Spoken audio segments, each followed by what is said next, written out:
Welcome to Synced on Air. I'm your host, Angelique Robb, and today Christina Menapace, our new editor-in-chief, is joining us so that we can meet with Kona Gray, one of our favorite people to talk to in this industry. Thank you, Kona, for joining us. Absolutely. So happy to be here. So Kona, for those of you who don't know, is the principal of principal of EDSA, sorry, too many acronyms, and the president of ASLA, and he's also been a frequent speaker at our Sync Live events. So thank you so much, Kona. And Christine has prepared a lot of great questions to start this off. So Christine, can I hand things over to you? Sure, absolutely. Good morning. Well, I figure the beginning is always a good place to start. And I was kind of wondering, Kona, like where you grew up, what your childhood was like, and doing a little research, I found out you were actually from Liberia. And then I was even more intrigued. Can you tell us a little bit about your childhood and where you grew up? Of course, I always start with the beginning, and I feel very lucky to have had the experience of growing up in Liberia. I was actually born in the States. My parents immigrated to the US in the 1960s for university, and both my sister and I were born in Cambridge, Massachusetts. And then when my parents wrapped up their education, we actually went to Seattle from Boston for their graduate studies, and we all packed up and moved our way back to Liberia. And that was an amazing experience. So from the early 70s to around 1980 is the time, I spent in Africa growing up. Some of the most impactful years of my life, really, in terms of aligning me with what I do now, what I love, being in the environment and designing for people. Obviously, when, with the moves in your early childhood, your parents, it sounds like they're highly educated.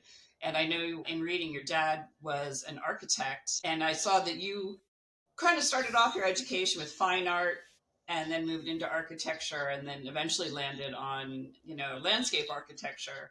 How did that Yeah. kind of come to be and what was it that clicked with landscape architecture?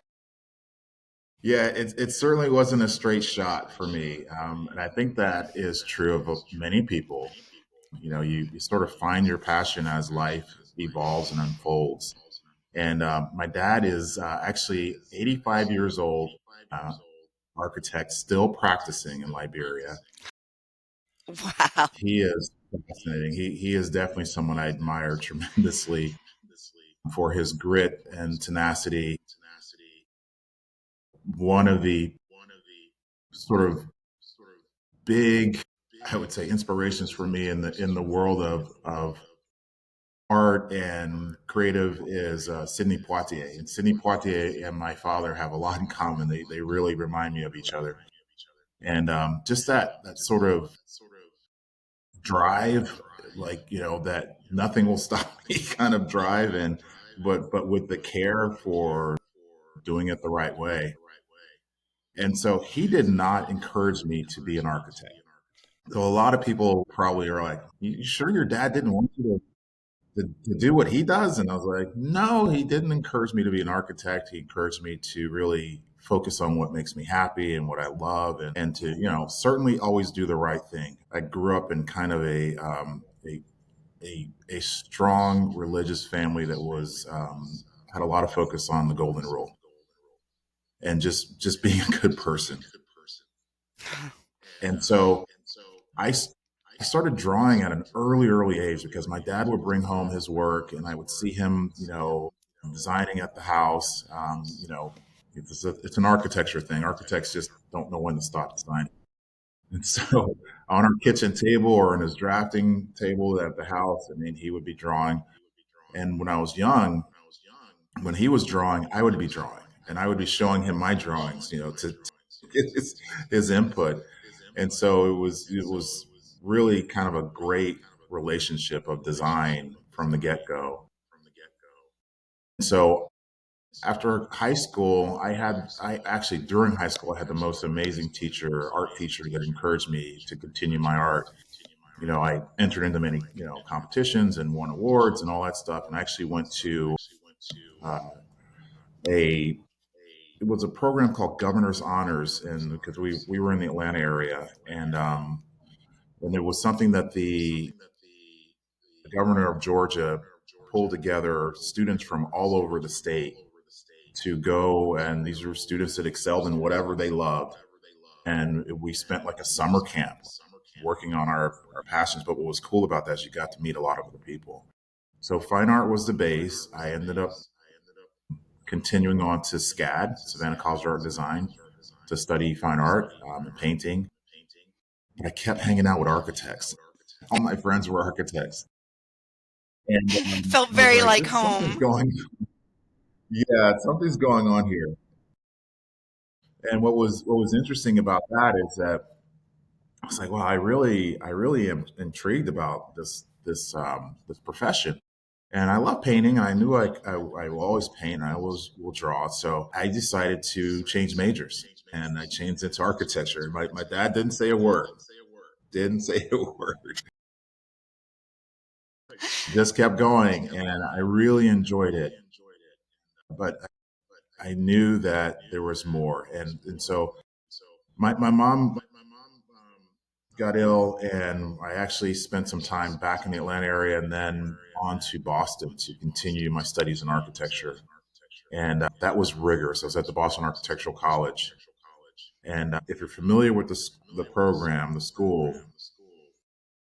it's a co op. Essentially, you are required to work during the day to attain practical hours. And then all of your Wow. design classes, all your studios are in the evenings.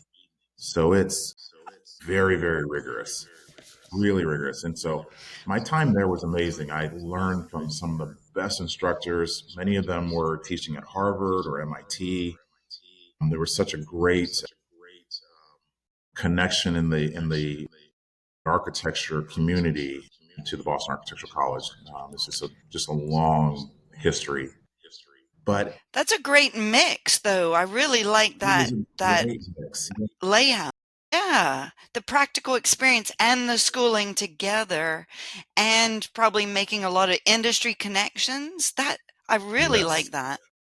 Like an Oh, yeah. apprenticeship. So it's Yeah, exactly that. That's the model. It's based on the French atelier process. And so when you're an apprentice in sort of yeah, the French school Beaux-Arts training, you copy the masters basically. That's how you yeah. learn. You train under someone else that's been, doing it for decades. And it was fascinating. So we were placed in different companies based on the organizations that were available. I actually worked for a structural engineer when I was in Okay. college. Yeah, great experience because I learned what not to do. They're like, you architects are so great. Well, You're doing all this stuff exactly. that doesn't work. It's So I funny. passed them. Well, but that It was that great. probably led you, when you and I have talked before about how important it is to translate design to construction, you were getting a taste of that from the structural engineers. And that, again, that's another discipline that we have to understand each other and work better together. Of Yeah. course, of course. The other crazy thing about the experience was in my studio courses, there was such a focus on the object of a building, of the architecture. And I get it. And this is what they're training you to do, is to understand how to develop design objects. And I was like, okay, I can do that. And so I drew the facades of a building and, a perspective or whatever. So to help people visualize that actual piece. And it's very subjective when you think about it. But I kept adding stuff to my renderings. I kept adding trees, kept adding people, I kept adding cars. And my professor, I remember this vividly. This one professor was like, I want to see your pure architecture. It's like this No, thing that's so but that's precious. not real. And I was like, dude, it's not real. It doesn't exist that way. So I'm sure I frustrated the you know what out of him, but it was like, nah. And that was a little light bulb that popped. And I was like, wait, there's something else out there. And so eventually, because it was going to take me so long to finish as a BAC, I ended up working my way back to Georgia. I spent a minute at SCAD trying to transfer all of my architecture credits there, and they were not very receptive because I think they wanted the money. They wanted me to start over again. So I was like, yeah, it's not going to happen. So I took a moment to reassess the situation. And it's like, okay, I'll go to Georgia Tech. And that's a good program because I was like, I got to go back full time and just finish. And Georgia Tech's, their courses didn't align in terms of the timing. So the schedule didn't align. So I couldn't get in the time I wanted to. And I was with a friend at Georgia just hanging out. And she's like, well, Georgia has a program called landscape architecture. Maybe you would consider that. I was like, what is that? No idea. You hadn't even heard of it. No idea about landscape architecture. So I called my dad and he was like, oh yeah. When I was in the States, I ran into some landscape architects. They're amazing. Here's a few people to call because the networks are tight. And then I went down to the program and I sat down with the chair at that time with my resume, my transcripts, and their curriculum. And he looked at me and he's like, all right. So he started checking boxes. He started checking off courses. And he was like, I'll have you in and out of here in a year and a half. I was like, sold. Did it. Still to this day, I'm so grateful that, things happen for a reason, little by little, and I give a lot of credit to my friend I was going to say, it's because so here I funny am. how life decisions can pivot on something like that. The fact that the architecture program Completely. didn't start when you wanted it to. Well, and Right. also that you listened. You have to be listening to find your way too, I think is important. And it sounds like Exactly. every part of the way you were listening. So that helped you get where you needed to get to. Yeah, and I think I luckily my parents were very good about, sharing ways to evolve in life without getting frustrated and also without, trying to, shove a square peg into a round hole. And so over those years, those early years, I learned how to essentially go with the universe, ride the waves, don't fight the waves, just, Yeah. let it take you where life is intending you to go. There's that Beatles quote, life happens while you're busy making other plans. Yeah. You think you're That in is good. control. Right. You're not. That's one of my father's favorite quotes, that's for sure. But I mean, what insight for your parents as well, because so many parents are like, you've been in school how long? How much are we spending here? Yeah. So there's, Yeah. And many parents from West Africa, or most folks that immigrate, their parents are very strict. They want them to succeed. I know the Chinese are notorious for it. The Nigerians in West Africa are notorious. I mean, you got to be a doctor, lawyer, engineer, and that's it. right. You get the business. Yeah. And I know in many cultures here in the States and around the world, they were very similar. They want you to be successful, but you know, they are really a bit overbearing, and that's tough for people. Right. Right. Yeah. Yeah. Yeah. It's tough. It's because on the one hand, they see the opportunities and think, you know, you'd be silly not to go for them. But yeah, as the child, I'm sure it's a bit intimidating. Well, and there's so many variations on the theme. Landscape architecture is a great career. It is. Why not, did you say doctor, lawyer, engineer, and landscape architect? Or, there's lots of, and there'll be other, careers that we don't know of that are really great careers. So I do True. feel like landscape architecture tends to fly under the radar, like still to this day. It's not something Yeah. that I think a lot of young people realize is a career and a very viable career. Yeah, But I want to move on. Angelique and I have to talked about another this a question. lot.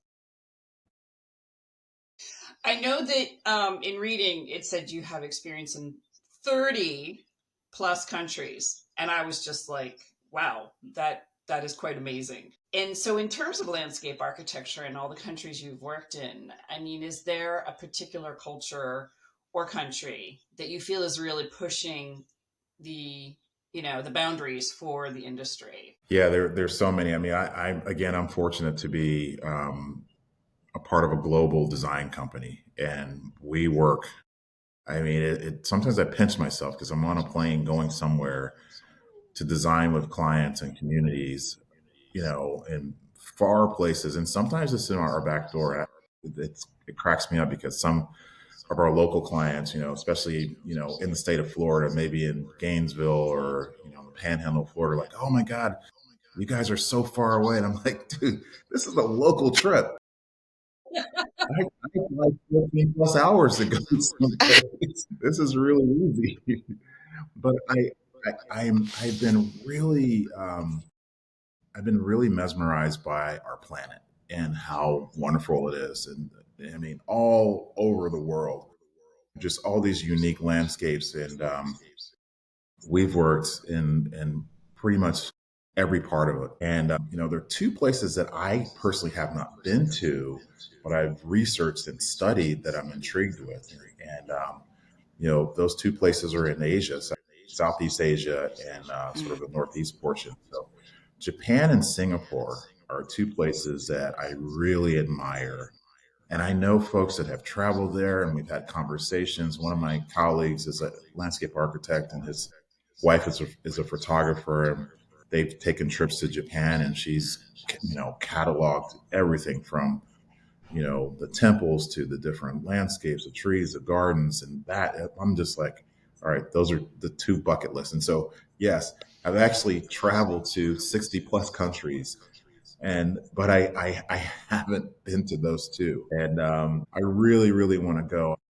I recently found a lot of interest and intrigue in Singapore. One of my good colleagues is a garden designer, and we actually judged together at the Philadelphia Flower Show, and that's how we got to know each other well. And there's a major garden show in Singapore that he's been like showing me pictures of, and he's like, "You gotta go. The landscape is amazing. They really care about landscape." And I just haven't been able to put the trip together yet. So it's the time. And I'm like, all right, it's gonna happen. The reason why is in Singapore, there's such a major like landscape it's on a higher tier. I mean, there's such a major emphasis on the functionality of the landscape from the standpoint of what it does to support. It's a very small diamond shaped island. They have limited land, and having that landscape, having those areas of land available for the environment to do what it needs to do, keeps them safe, makes their lives better. There's people are happy. There's not a lot of traffic. There's not a lot of smog. It's just beautiful from what I've researched, and that's a major factor why I'm inspired by that place. But the Japanese, for centuries, have revered the landscape. 80% of the country is covered by forest. It just shows you their sort of attention to this this care and understanding and respect for the environment, and that just it aligns with my spirit. I mean, that's one thing that's really amazing. Is it just sort of ingrained in their culture? I It mean, because I is. feel like in the They're United taught that States, at a it's young almost an age. effort to get people to recognize the value of the environment. Mm. I know. I don't get it. So the indigenous people of this country, all of us are immigrants, right? But the indigenous people, the native tribes, Padawan, you go through it, Seminole. There's so many. They understood it. And if you go and do a little bit of research on, their care for the land, you'll see that it was ingrained in their cultures, multiple cultures. They only utilized what they needed, right? If they needed sustenance for a season, they would kill one buffalo, not the entire herd. And they would use the entire buffalo from the skins, the fur, the meats, everything would get used, the bones, everything would get used. And they prayed. They gave thanks for this gift that God had given them. And I don't know, through our industrial revolution and now our technological revolution, we've gotten so far away from that. What we really need is an environmental revolution. This, Yeah. I believe, would reset the world, but most importantly, reset the U.S. and this country, because we have this wealth of land. There's so much land Yeah. here that it's so misunderstood and underappreciated, and it's sad. And so that's why when I look at those tiny countries that have just a little bit of land, and they get it, they care for it because they don't have a lot. Yeah. but they treat it You like have it's a limited lot. For resources, they're them, precious. very precious. They treat it like it's very important. Yeah. Yeah. I didn't realize the stat about 80% of Japan is covered in forest because they're known for forest bathing. I can't remember the Yes. Japanese term for it. You might know it, but Yeah. and Shinrin how Yoku. even the smell of the forest reduces your stress levels. And Absolutely. yeah, just a great tie into, understanding people and their responses It and why we is. need forests. Nature Sorry, does so Christine. much, and yeah, it's Yeah, I'm a big hiker, and that's where I find my peace. But mm-hmm. I'm not an aggressive hiker. In fact, one person even called me a dawdler. And I thought, I Hey, think I'm an Take your inadvertent forest time. bather. inadvertent Yeah, forest bather, a slowly moving forest bather. Yeah, because I'm a slow hiker. I yeah, like you to gotta take it take your all in, time. notice the nature. I think Yeah, that is cliche, good. You're but enjoying it. yeah, stop and smell the roses, right? It's very cliche, but it's so true. Absolutely, absolutely. In fact, I just wrote an essay on in defense of dawdling. So. Love that. But to follow up on, the cultures and countries you admire as far as their attitude towards the environment and landscape architecture, as far as your own projects, and obviously I'm sure there's been a many and you learned something from each one, but is there one or two that kind of stand out to you for a particular reason? Yeah, there's one that was earlier in my career, and it was a project that landed in our design studio. My mentor and our partner in charge at the time, Joe Lally, uh, really worked closely on this project, and another colleague, Hitesh Mehta, who is amazing. You have to meet Hitesh. We were just so fortunate to work on this eco destination in China. It's located in the Ooh, bamboo forest. The project is called Crosswaters. It's an award-winning project. But when the stars align and you have that client that just gets it, yeah. we experienced that. And we actually had a feng shui master on our project on this development because we wanted to make Cool. sure it was spiritually centered. It was so cool. So I'm in this design studio. Hitesh is working on it. My colleague Matt Lewis is working on it. Joe, myself, everybody's just really, pulling it together. It was just an amazing effort. And I've always been intrigued by those types of projects that not only solve a business um, uh, approach for a client, but sort of solve and give back to the communities. The Crosswaters is open to the public. It's a botanical garden, and the reason it's called Crosswaters is when you arrive, you lose your car and you cross a bamboo bridge, and you arrive on this on this.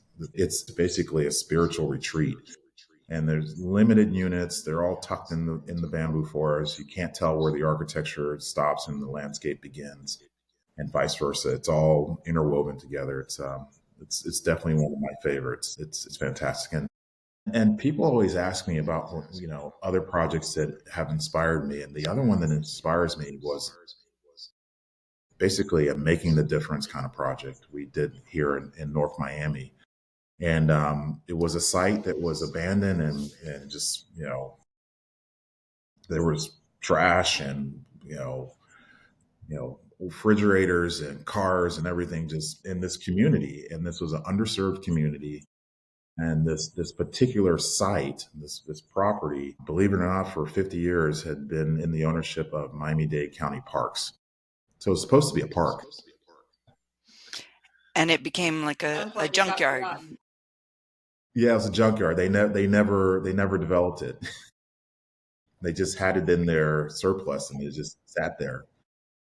So the stars aligned again, and through a really close friend, a contractor by the name of Tom Miller, and one of our local television stations called Local 10, we came together and donated our services to transform this piece of property into an outdoor living room for the community. It was amazing. That's awesome.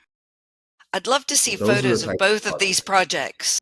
I think Yeah, it would we'll be get them to really you. cool. Awesome. Awesome. What We'll did get the them to space you. in Miami incorporate? Was it gardens or like playground, a Yeah, combo of both? yeah. So we actually went through a very intriguing process, but a process that is rooted in landscape architecture, where we worked with the community to bring their visions, their ideas to life. And it took a lot of trust building because they were very skeptical because no one had paid attention to them for decades. This was just, they were just discarded. And through the process of design, we got to know them. Listened to the community. We took their input. They were like, you don't want to know what we want, do you? I mean, you're gonna pull some playground out of your catalog and drop it here. We're like, no, that's not how we do it.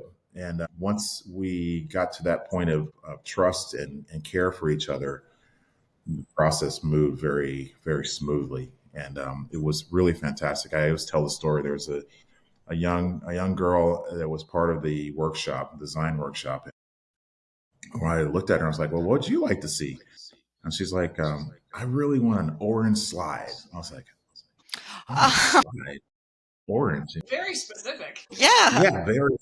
It's got to be orange. I was like, "Okay." I was like, "Well, can I ask why? Why orange?" And she's like, "Well, the Miami Dolphins are one of my favorite sports teams, and they have orange one of their colors, and I love orange." And so she got her orange slide. Awesome. That's really awesome. Was the Making community Yeah, dreams we made it involved happen. work. in the physical labor? Like, did they do any of the construction or? They didn't. I mean, they were there to support, but we had a lot of professionals that showed up, and it was, and they all donated their time. Everything was donated. The materials, everything was donated. And I mean, our time was pro bono. I called upon colleagues that were like, "Oh yeah, we'll do this," and they already rolled up their sleeves and pulled it together. But we had a great, contractor or Miller. They got it built. Yeah, it was. Miller Construction did a great job. I was really impressed. And cutting that ribbon and seeing the entire community come together was, I mean, I had tears of joy, because it was multi generational. And the That's way we designed it, it was success. a success. It was designed inspired by a flower.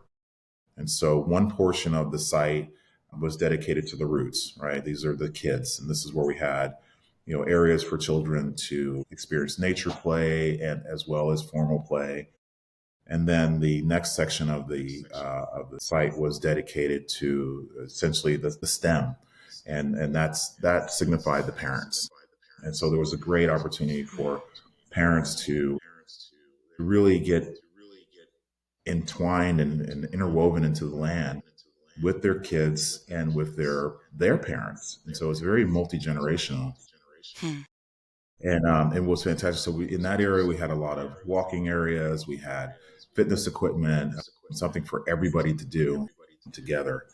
And then the last section of the park, the design, was dedicated to flowers.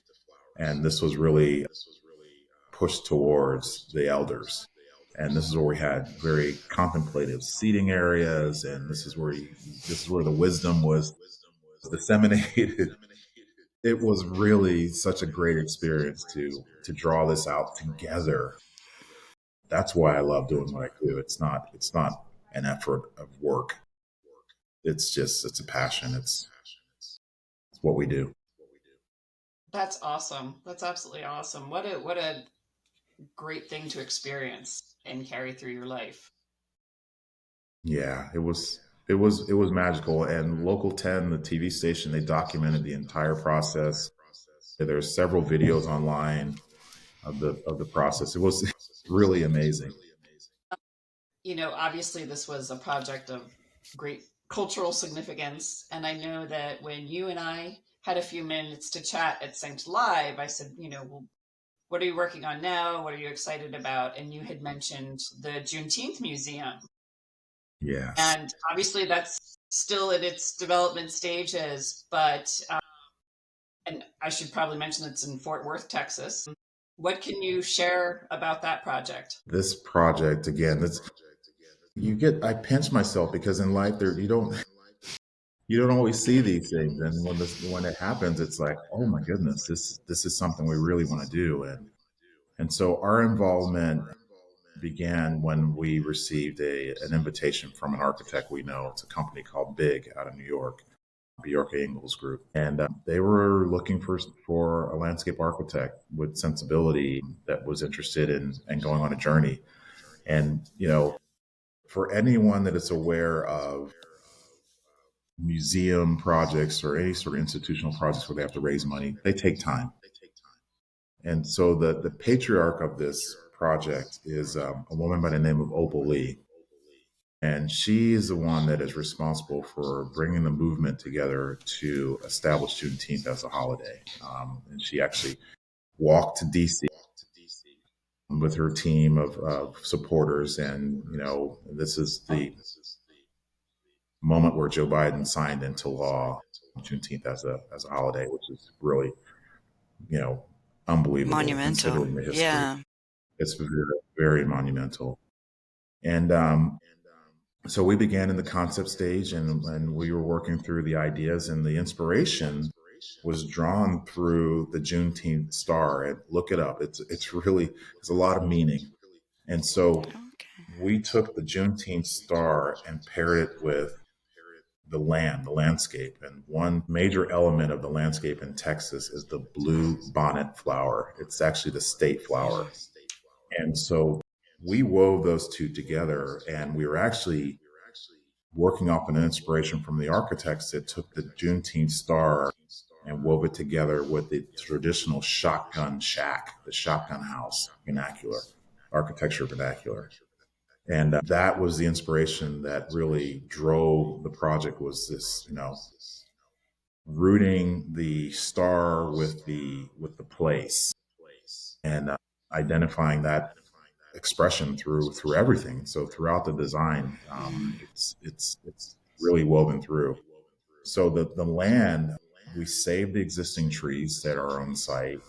We work very closely with the land, the Bravo. topography, and how it works. Yeah, because we wanted instant landscape, and trees are very significant. They have a lot of meaning in terms of life. And so we really tied all that together. One of the big ideas that we brought forward were a series of gardens around the building. My favorite gardens in Plaza is the Promised Land Plaza. It's like the main place where everyone gathers, and it has a lot of significance in African American culture. And so it was really, really fantastic. So we've gone through concept refinement, we've gone through schematic design, which is the next design stage after concept, and we're about to enter into design development. And all along, our client is raising money. It takes time to make these Yeah. things happen, and we're just very thankful that we have this opportunity to collaborate and be a part of such a transformative project. It's really cool. Is there a estimated start date for the project to be constructed? Is it Good hard to say question. because of the fundraising, maybe? Yeah, it's a hard question. We had a similar experience with the Norton Museum here in West Palm Beach, Florida. It took them 10 years from idea to, and they had to raise money. There was kind of a silent phase where they were reaching out to friends, and I'm pretty sure that's kind of where Juneteenth is right now. So, they're organizing that, and then you get to what is called a public phase of fundraising. That's when you're probably at about 75% to your goal, 70 to 85%. And that's when you go to the public and you open it up, and usually it takes you above your goal. And that's sort of the process. But yeah, it takes time. Maybe there's a major benefactor out there that would be inspired to just Yeah. make it happen. We'd love that.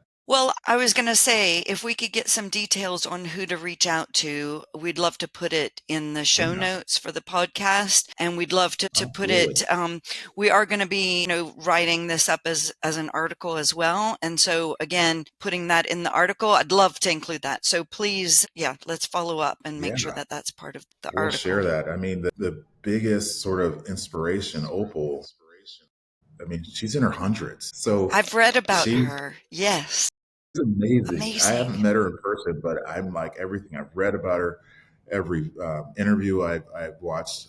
She's wow, yeah, How amazing. old was she when she made the trip cross country? No, I think this was maybe 4 years ago. Yeah, Wow. I don't remember the exact date, but I think it was 4 years ago. Wow. Yeah, Um, well, I pretty know expensive. we're starting to get absolutely. As we're talking about Juneteenth and, minorities and all of that, obviously, in today's political climate, there's a lot of the DEI initiatives are taking a lot of fire.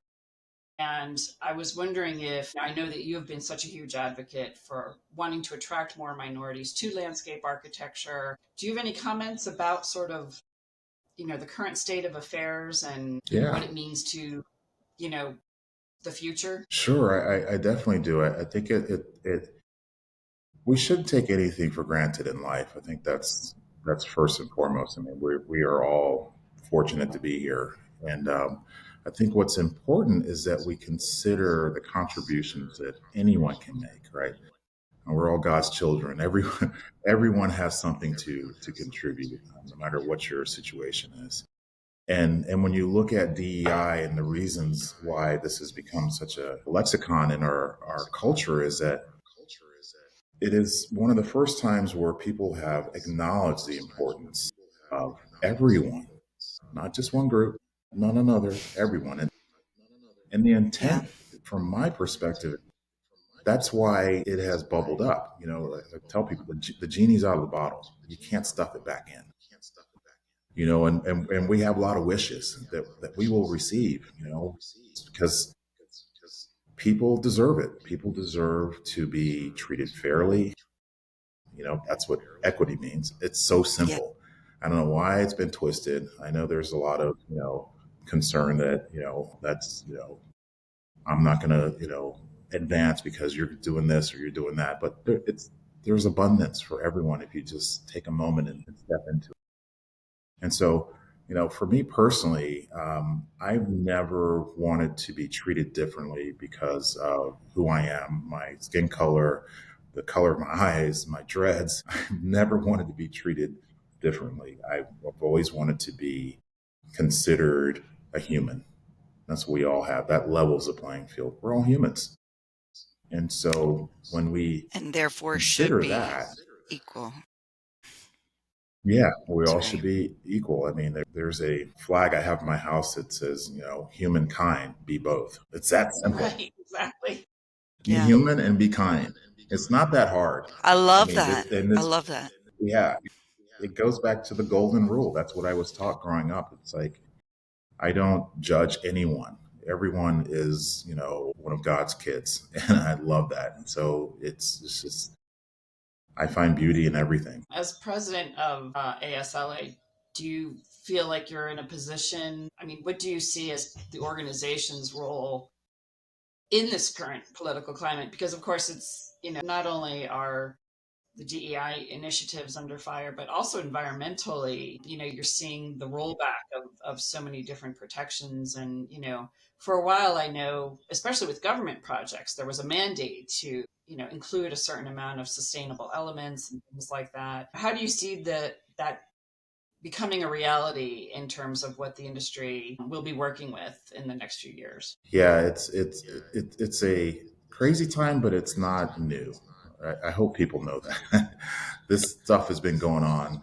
It's happened in years past, in the '60s and early '70s. There was essentially a major movement towards the environment because it benefited people. That's what we all need to understand. And if you just step back for a minute and think about it, and you understand what we all need, it gets really easy. So our mission is very solid at ASLA. I mean, it's focused on designing a sustainable and equitable world through landscape architecture. Full stop. Very, very simple. And we put a lot of emphasis on doing the right thing as well. And that's what I love. I love to know that people care and people want to do the best they can through landscape architecture. And we have amazing members and non-members, and landscape architects and landscape architecture professionals and friends around the community that all are rowing in the same direction. So, what I tell people is that this is another blip in time. Don't stop what you're doing, right? I think our role as ASLA is to really push forward, to hold strong to our values. If something is really egregious, speak up. If something is kind of Yeah. wonky, let it be wonky because it may be a distraction, and just keep going. Keep going, doing what we do. Don't change who you are just because of one group has decided that, oh, we want to try something different. Yeah, it's all right. It shouldn't affect who you are. I think that's a brilliant answer, and I think we all need to hear that right now. Appreciate your comments, Kona. Absolutely. We're gonna wrap this up. I feel like we should go a lot longer, but maybe we'll have to have another installment. So appreciative of your time, Kona. I know our time is up. Christine, thank you so much for such great questions that has prompted a glimpse into Kona's life. So we want to put some details on how to contact you, Kona and Christine, for anybody wanting to be a part of these discussions. And thank you so much for your time. Thank you, Angela. Again, I really, really appreciate you and Christine and everything you're all doing. One of the major things we want to do is continue to, express the desire for everyone to become more aware of landscape architecture and the industry of the green industry. So it's all about awareness, and we're going to keep pushing it forward. Yes. Thank you. Thank you so much, Kona, for your time. It was Absolutely. great speaking with you. See you again soon. Great. Likewise. Thank you so See you much. next time. Okay, bye. See you. Bye bye. All right. Bye.